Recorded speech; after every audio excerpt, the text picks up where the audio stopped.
So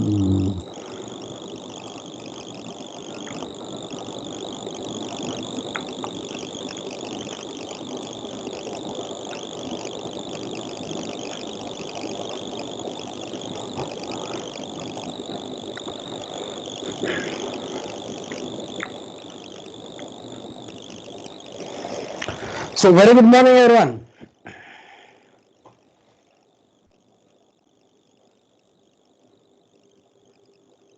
Good morning, sir. Very good morning. So welcome back to this online classes on artificial intelligence. Particularly, we are talking about various inference mechanisms in the last class. We are in almost session 25, where this session emphasis will be on what exactly is an axiomatic inference is. So last class we are talking about what is the importance of inference mechanism and why it is important, and we have seen many types of AI systems. The most important AI system in the syllabus is a production system. The next important system that we have already studied is how do you propagate the constraints. We call it as constraint satisfaction system in the terms of send more money or any other example. And the third important system, which is very important, not in the perception of syllabus, but this inference mechanism is the most important system where the existence of artificial intelligence or the purpose of artificial intelligence is mostly into uh, taking some conclusions or coming at some inferences. So the first step to process natural language processing statements and to give some inferences is your inference mechanism system. So in this inference mechanisms, many types are there. We have seen this type without name yesterday, last class. So this class we are talking about an axiomatic inference where most of every statement is taken in the terms of symbols, and we try to infer whether the inference is true or false. Can we infer that, or is it impossible to infer from this? This is what we will see. The same discussion that we have done in the last class, we will go in the same direction. And for every inference management system is governed by some rules. So based on these rules only, we are trying to infer something. Like last class, you have remembered, I have given set of statements, I have asked a query, then you said the answer is true. And I have asked other query where you said you are not able to answer that query because the information that is pertaining to the second question is not there. So obviously we need to understand, like when we try to propose an inference mechanism, we have different types of systems.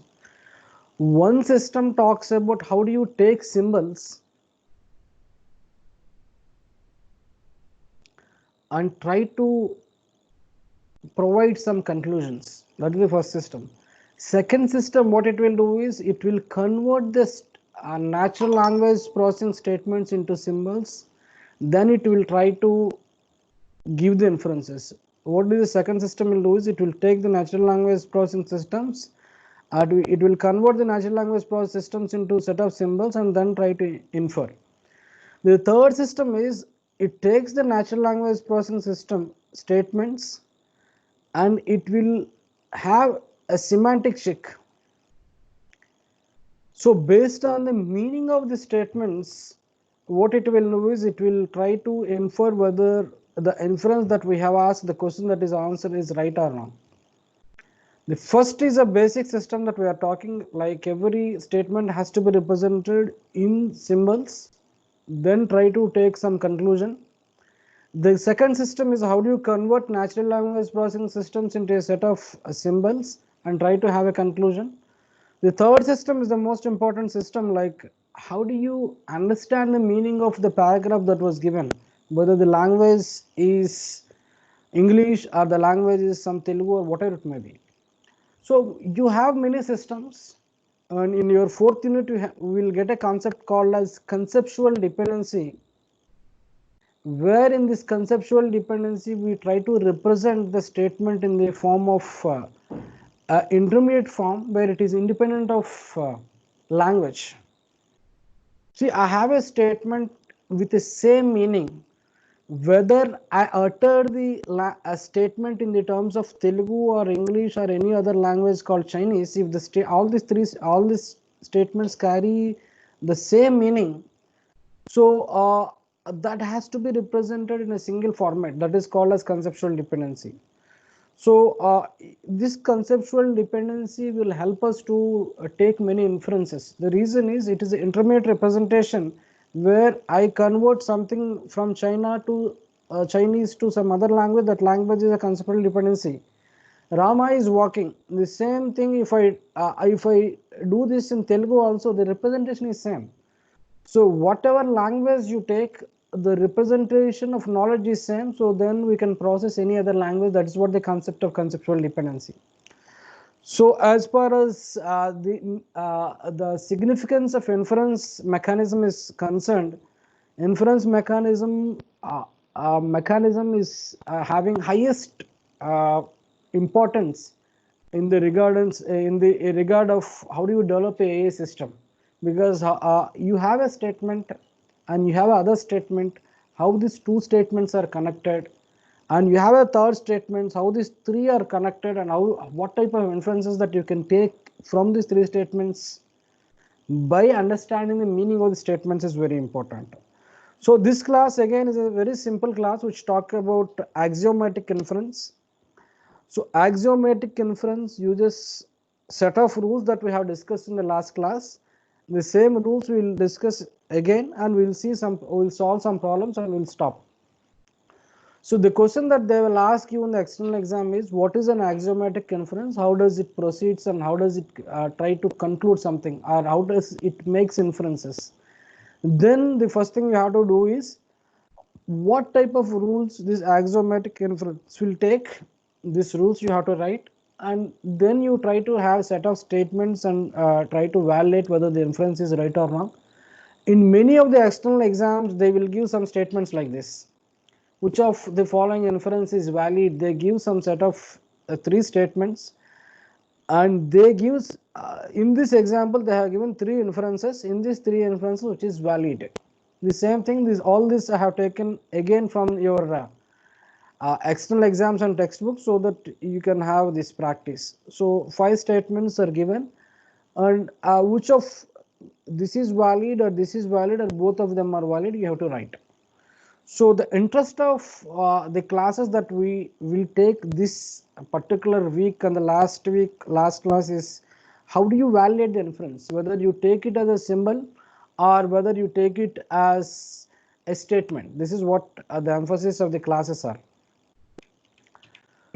So again the same rules will come, like whatever we have discussed in the last class we have seen, and we will discuss the same thing here.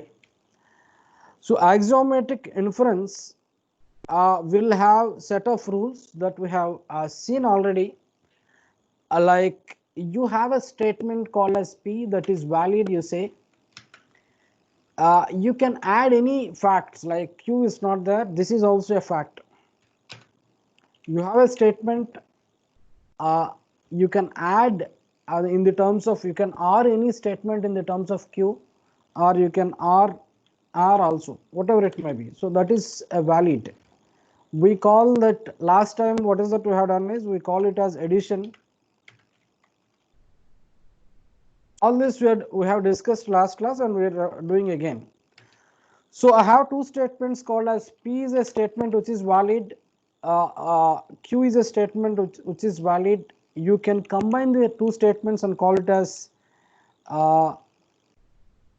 P and Q. This is what we have seen, and again I am doing this because in axiomatic search also this rule will be applied.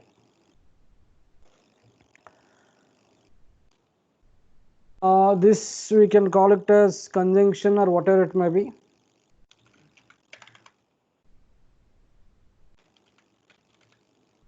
All these rules we have seen in the last class. We are also doing the same thing. We have a statement called as P. We have another statement called as Q. You can combine these two statements by using this AND. So P is a fact, Q is a fact, then P and Q is also a fact with 100% reliability and guarantee. So we have seen many this type of rules, like you have something like this.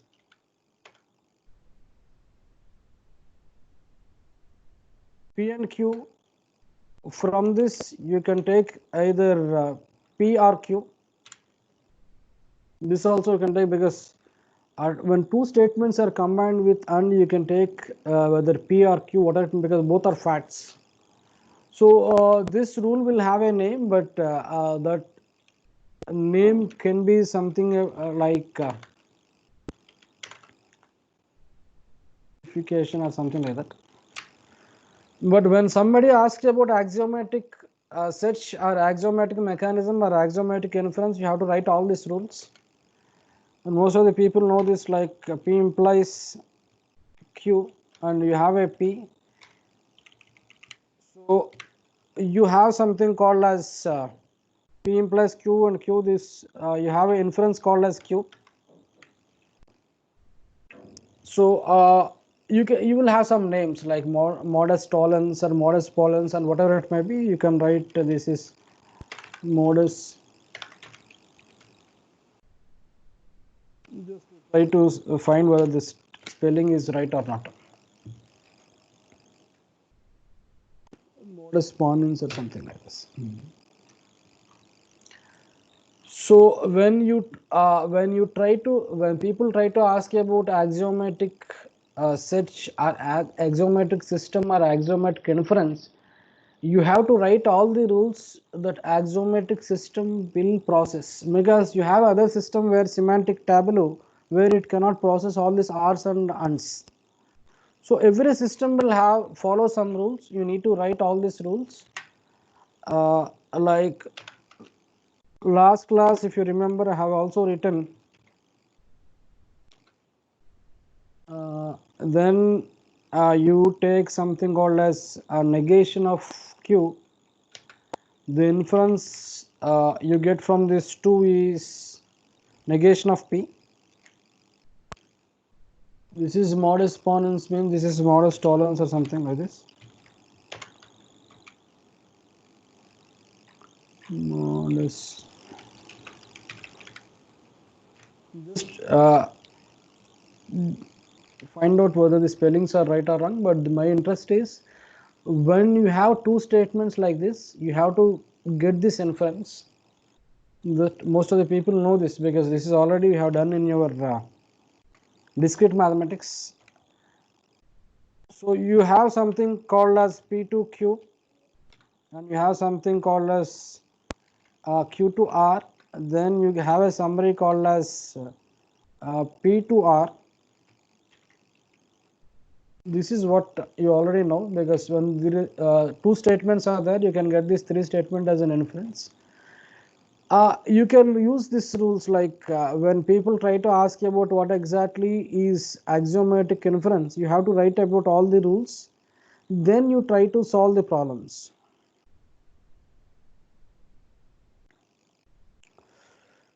So before getting further into the class, just I will try to find out how many are there. 128 are there. So we have an instruction from our principal that the classes should not take more than 40 minutes of time.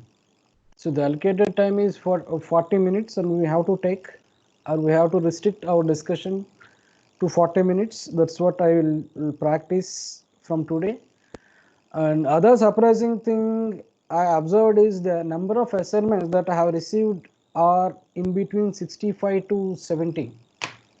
So a bigger class, like you have a class of 194 or 195 people, and the amount of time that we have given is more. You need to think whether you are doing justice to what what was done in the class or what were the instructions that we are giving, whether you are following or not, you have to think. And we are just noting at what time you are submitting, so that this marks will be considered at some point of time, because assignments, you need to write the assignment. That's what I had. So obviously these are graded actually. So the 65 assignment that I have received till the morning are graded, and most probably you will get the marks within today or tomorrow. So participate in the classes, take the assignment that are given in the classes, because it's very important for you to read the textbooks. So again, I'm coming back to the same class. This is what the inference rules that I have used last time also. I'm using the same. So this is a very important slide, because when you try to understand something called as semantic tableau, then you need to think about an operator called as this. When you try to have some other concept in the terms of inference mechanism, they will use only this ands and ars. They will not consider this implication part.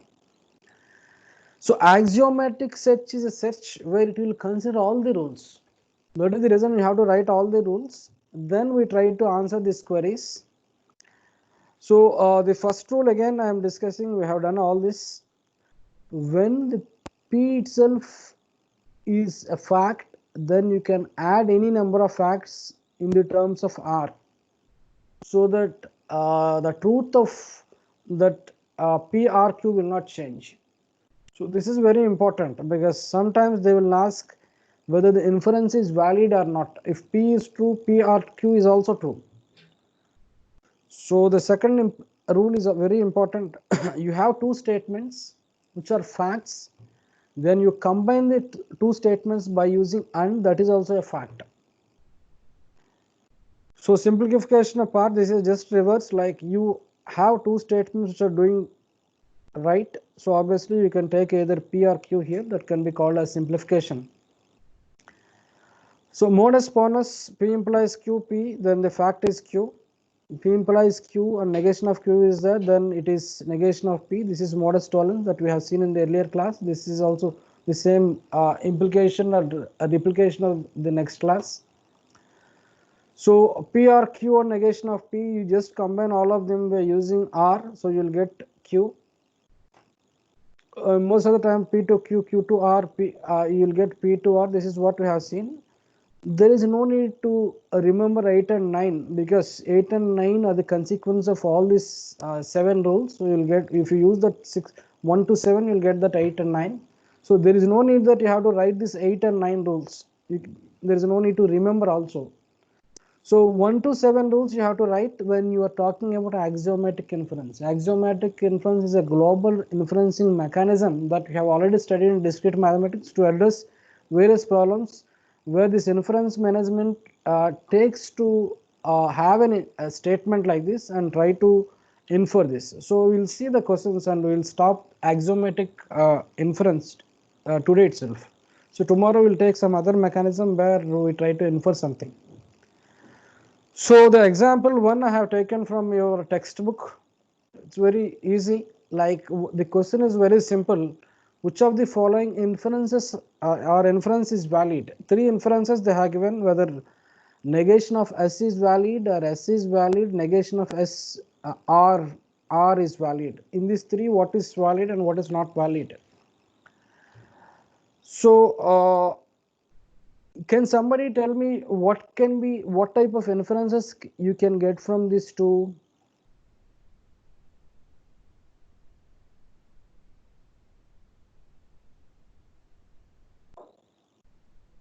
See, the problem is very simple, and many times I said the problems they are giving it in the external is for 8 marks. So obviously it's very simple. Like when you have the problem like this, you can do it within 1 minute. That's what I feel. So 3 statements are given. At the same time, some inferences are given, whether you need to validate whether these inferences are right or wrong. So if you wish to solve this, how can I start? Can somebody just unmute and tell?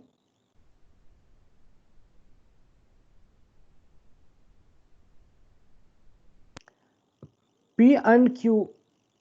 So from P and Q, can I take P itself? You have something called as P and Q here. Just a minute. P and Q was there. This is what it was given. From this, can I infer P?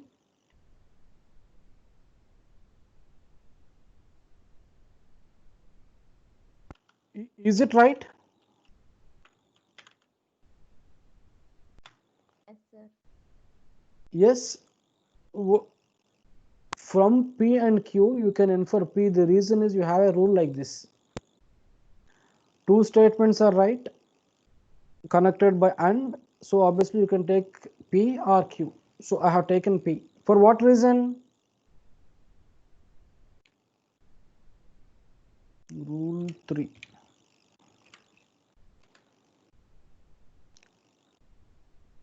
So so I got P here. So I have something called as P implication this. So if I say this is okay. What is the inference that you can get from 2 and 3? Negation Q and R. Yes. Inference from 2 and 3. Just a minute. I think I need to increase the volume here. No, okay, it's okay. So inference from 2 and 3 is you can get negation of 2. I will get this part.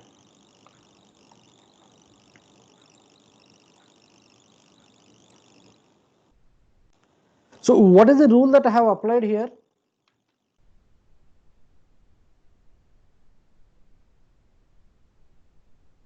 P2Q and P was there. I will get Q. That is called as modus ponens. So you can write this.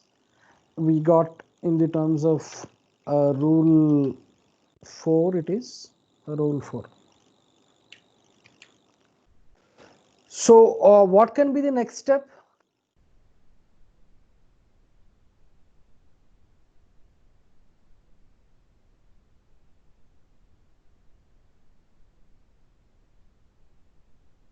Q and R we can take R. Okay. So what is that I do is if I expand this, what is that I will get? So if I just expand 4, just I'm trying something. So then I will get negation of Q R, negation of R. So from this,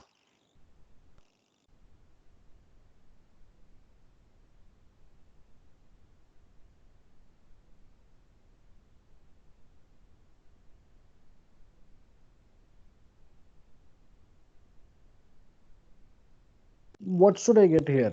Then how can we proceed like this? Or what is it I do is see, I have a statement called as from 1, what is that I can write is I can take a Q. Is it right? From statement 1 that was here, P and Q means I can take a Q. So if I join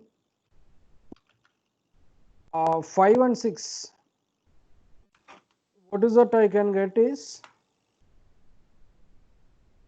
negation of R. Just see whether I'm doing right or wrong. So you have a statement called as S2R. From 7 and 8, what is that I can get? Negation S. Yes. So you have negation S. So the question that was asked here is, which of the following inference is valid? So once you solve this, what is that you got is negation of S is there. So this inference is valid.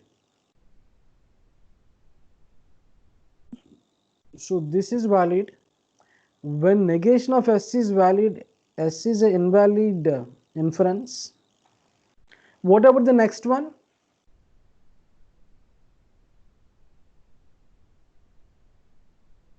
Is the third one is valid or invalid? Negation of S R.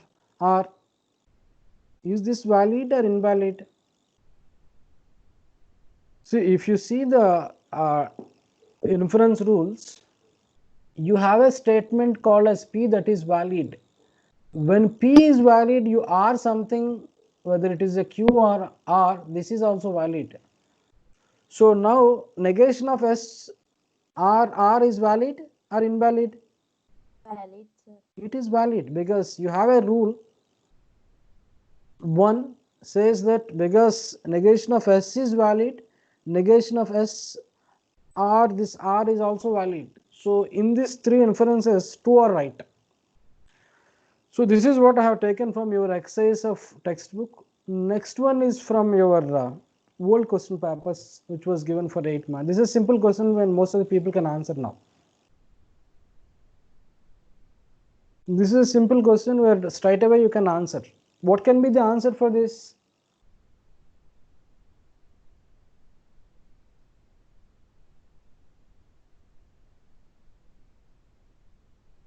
See, you have a rule. Just I will try to write the rule here somewhere. You have a rule P to Q, and you have something called as negation of Q. Then from this you can get negation of P. This rule was there. That rule we called as modus tollens. So how do you proceed? Just only three statements are there. Three inferences are asked to validate. So it's very easy. How can I start? A implies B, negation B. Okay. See, can you tell me if I combine, just a minute, I write like this. If I combine these two statements, what is the inference I can get? Negation A. Negation A. What you said is right. Negation A. So negation A you said is a fact. So if I can combine this with this, what is the inference I can get now? C and D. C and D. yes, what you said. See, two statements are connected with and. So from this you can take either C or you can take D, both are valid. So as far as this discussion is concerned, so C and D means C is valid, this is a valid inference. When C is valid, negation of C is invalid, so this is not valid inference. C is valid, C and M is valid.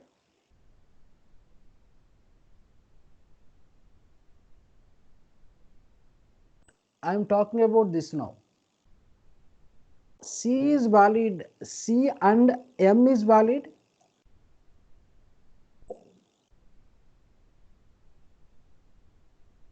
Do you have any statement saying like C is valid, C or M is valid? So the question is C and M are valid. Is this valid? Can you and? No, this is also not valid. It's a simple question like why I have started discussing about inference mechanism means whenever we try to correct the papers of artificial intelligence, people try to answer the inference management systems in the starting itself.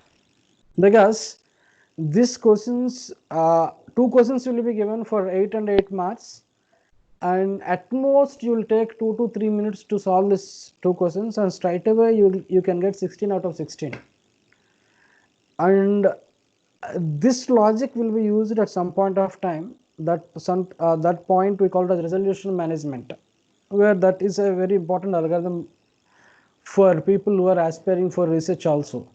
So this classes should be very simple once you understand this inference rules. So now see this now. Third example, again I have taken from the old question papers. Again it's very simple. So when this type of classes are happening, better to write something on your notes and try to answer this. Whether this inference is valid or not, just try to tell. Yes, sir. It is valid. If it is valid, how can I start now? Negation A or B implies C, comma negation C.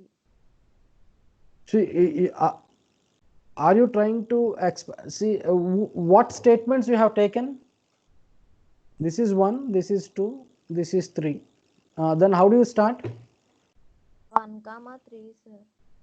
So if you join 1 comma 3, okay, what is the output you got? A or B, sir. A or B. So this is negation, okay, this is gone, this is R, this is okay, what you said is right. The negation of A or B, this negation will not come, is it right? So negation will not come, just a minute.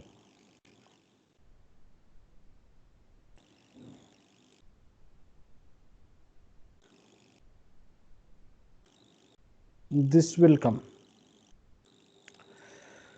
So when you combine this statement with this statement, what is that you can get is B.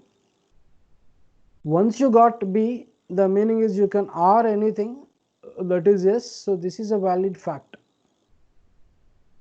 So obviously it has taken less than 1 minute to solve this. It's very easy. Just see this now. Every time the question that they will ask is whether the inference is valid or invalid. You have 1 or you have 0. You have true or you have false. Now just tell me about this one.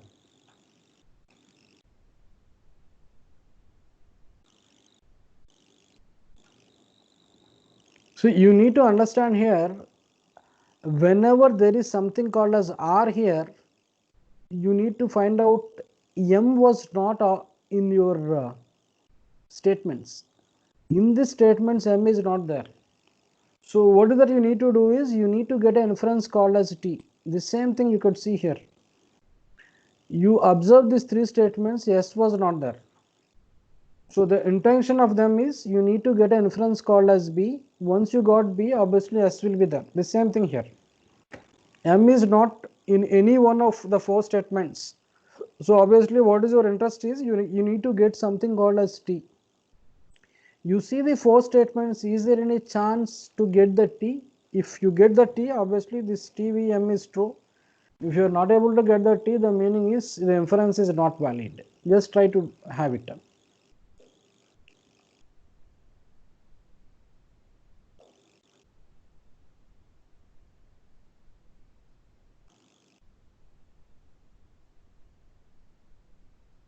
So 4 statements are given. 1, 2, 3, 4 statements are given. You need to get T somehow.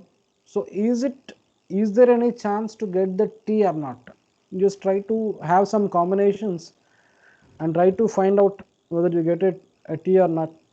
Because from the first statement I can take something called as negation of P, or if I need I can take Q, because both are combined with AND. I can take either negation of P or Q. So I felt negation of P was not there in the left hand side. At the same time Q was also not there in the left hand side, so I cannot proceed if I use the first one. So if I take this second one also, like R2P, so if I proceed also, is there any use or not, just you need to find out. Because if I take this R2P and just write this as something called as I think you have something called as R2P was there. So if I use this both of them, just a minute, just drop this one. My interest is whether you can get this T or not.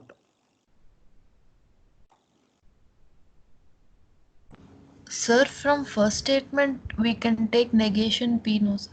Just negation P, you take this and you combine this with this. What is that you get? Negation R. Negation R. Okay. Okay. Negation R is there. Negation R is. Can be applied. Just a minute. I'm just trying to get this back. I'm not getting this. Okay, I got this. So what is that you got here is negation R you got. So negation R and this, if you combine, what is that you get is yes. Is it right? Yes, sir. S and S2T, you can get T. Once you get T, the meaning is TVM is also true. So you can go like that. So now I think most probably you have used all these rules now. So it's very simple, and this was from your textbook, Rich and Knight. So it is very simple, and then we'll go to the next one. Again, this was from your Suraj Arvind, a textbook which was prescribed for you, and I feel again this is also very simple. Just find out whether you can get this T and R or T V R. But surprisingly, T and R are referred in all these 5 statements. So obviously you need to just find out whether this is right or that is right.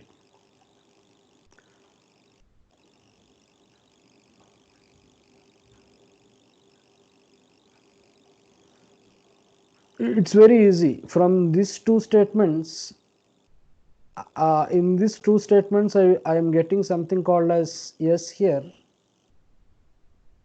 From these 2 statements, I am getting T here.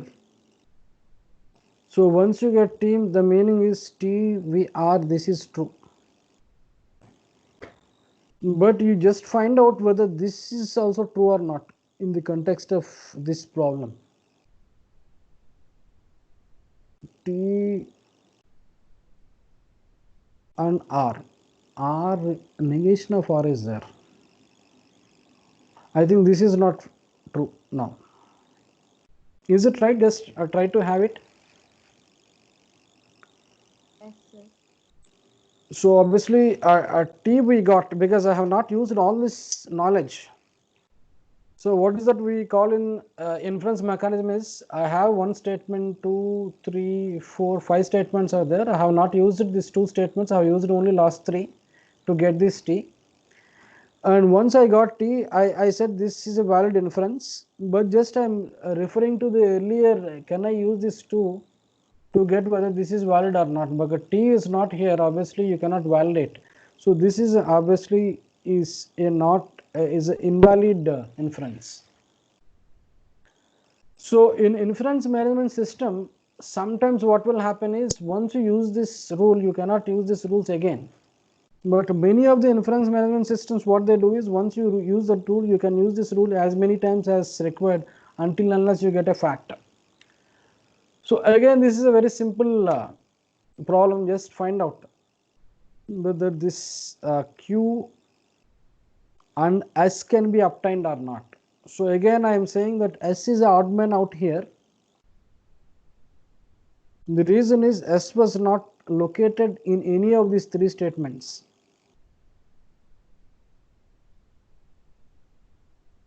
So without applying any rule, can you say that this is a valid or invalid statement? Invalid. Yes, without applying itself, you can say the reason is you are ending something here. But is Q is a valid inference? Just find out. Is Q is valid? Q is valid. Q is valid. The reason is from this I can take P. From these 2 I will get Q.